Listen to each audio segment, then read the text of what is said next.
turned out to be a bank robbery. Essentially, three individuals, sovereign citizens, got a beef with the government. They go because they consider the bank to be, a visible sign of the establishment, of the state, if you will. And they're going in to send a message, and it goes badly for them. There happens to be law enforcement in the area. They get pinned inside, and there's a standoff between the patrol and the bad guys inside. They just can't aggress on one another. So from our team, all 31 personnel were there. Crisis negotiations was there.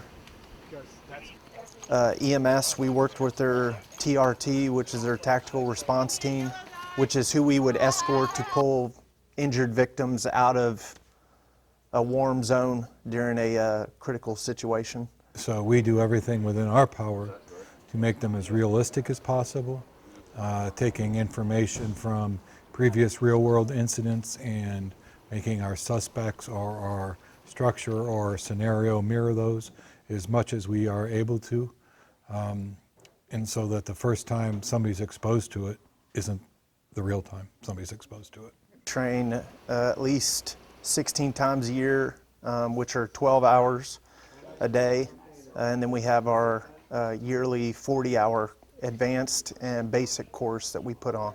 It's to identify our weaknesses is really the biggest point of emphasis that we have, is what weaknesses do we have so that we can focus our training towards that over the following year.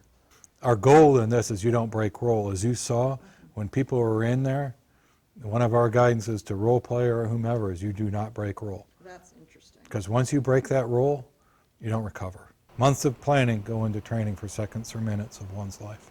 I was told by a guy that I reach out to a lot, that's been on SWAT teams for over 20 years, and I said, what can we do to recreate these hostage situations so when we run into them in real life, so that they're better prepared? And he said, every scenario you do should be just like the real thing, so when they show up to the real thing, it's almost like they've done it 20 times in the year anyways, so it's very simplistic and easy for them to handle. It gives that personal touch to it. It makes it that much more meaningful that we're here to save lives, which is our mission. The SRT evaluator was a career SRT individual. The crisis negotiation CNU evaluator is a crisis. That wasn't somebody we just pulled and said, can you evaluate them? Yes, they have to have that experience, that expertise, that knowledge, that credibility. And I can tell you the people of this county, I'm biased to admit, can be incredibly proud of the training that the members of this organization, we're talking about SRT and CNU now, it goes down to the newest of deputies to the most senior.